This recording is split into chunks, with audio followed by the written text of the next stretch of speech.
की इथून पुढे तुम्ही तुमचा जो काही फावला वेळ असेल त्या वेळेमध्ये तुम्हाला नेमकं काय शिकायचंय ते ऐकलं पाहिजे.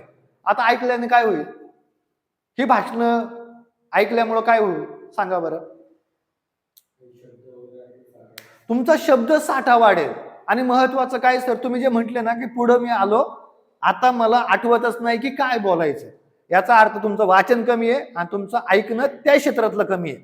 म्हणजे मी हे मान्य करेल की तुमचं जे क्षेत्र आहे जिथं काम करतात त्याचं वाचन तुमचं नक्की चांगलं असणार आहे, कारण तुम्ही त्या पदावरती आहात. पण तुमचा अभ्यास आणि हा अभ्यास वेगळा आहे. तुमच्या अभ्यासाची लँग्वेज आणि ही लँग्वेज पूर्ण वेगळी आहे. डिझाईनला जे काही शब्द येतात किंवा तुम्ही ज्या ठिकाणी काम करताय ते जे शब्द येतात किंवा अकबर सर जे शेती क्षेत्रात मांडतात जे शब्द ते वेगळे आहेत. आणि इथं समाजामध्ये जर तुम्हाला बोलायचं असेल तर हे पूर्णपणे वेगळे आहेत. तर तुम्हाला शब्द साठा वाढवावा लागेल. शब्द साठा म्हणजे तुमचं हत्यार आहे.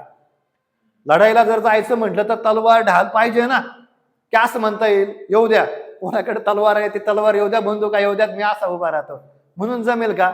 बऱ्याच जणांचं भाषण कलेमध्ये मी पाहतो हेच होतं. अभ्यास आहे का सर? नाही, पण मी बोलतो. मग तो हातात माईक घेणार आणि म्हणजे बोलायला सुरुवात करणार. तेच रिपीट कॅसेट, एका ठिकाणी पण तेच, दुसऱ्या ठिकाणी पण तेच, तिसऱ्या ठिकाणी पण तेच. शेवटी वेळ अशी येते की खालचा माणूस म्हणतो मी सांगू का काय बोलणार आहे? आता हा म्हणेल नमस्कार बंधूंनो, आज मी तुमच्या समोर भाषणाच्या 2 गोष्टी सांगणार आहे. काहीतरी वेगळं पाहिजे ना. येतंय का लक्षात? सेम आपल्या भाषणामध्ये वेगळेपण कधी येईल? ज्यावेळेस आपण वाचन करू, ज्यावेळेस आपण ऐकू. मला एक गोष्ट सांगा, ऐकल्याच्या समजा शिवजयंतीचं समजा तुम्हाला भाषण करायचंय, बरोबर ना? अनेक वक्ते आहेत, बरोबर ना? नितीन मानगुडे पाटील आहेत, त्याचप्रमाणे अनेक वक्ते आहेत. तुम्ही अनेक वक्त्यांचं ऐकून तुम्हाला जर एखादं उदाहरण भावलं तर ते याचं तुम्ही कॉपी करू शकता की नाही? कॉपी करून ते मांडण्याचा प्रयत्न करू शकता की नाही? फक्त हे करत असताना जो संदर्भ आहे तो खरा आहे की खोटा आहे हे तुम्हाला तपासून घ्यावं लागेल.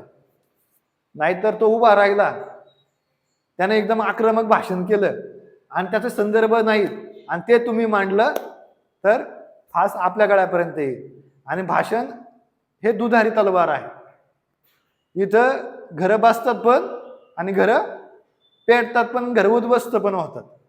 त्यामुळं एखादं वाक्य जरी तुमच्याकडून चुकून गेलं तर तुम्हाला उद्ध्वस्त व्हायला वेळ लागणार नाही आणि तुमच्या सकट म्हणजे आपल्या बोलण्यामुळं चांगलं पण होऊ शकतं, वाईट पण होऊ शकतं. त्यामुळं जरा आपण ऐकत असतो तरी आपण त्याच माणसाचं ऐकायचं की ज्याचा अभ्यास असेल. नाहीतर तो चुकीची उदाहरणं देतोय, ज्याला अभ्यास नाहीये, तर ते काही व्यवस्थित असणार आहे का? तर ते व्यवस्थित असणार नाही.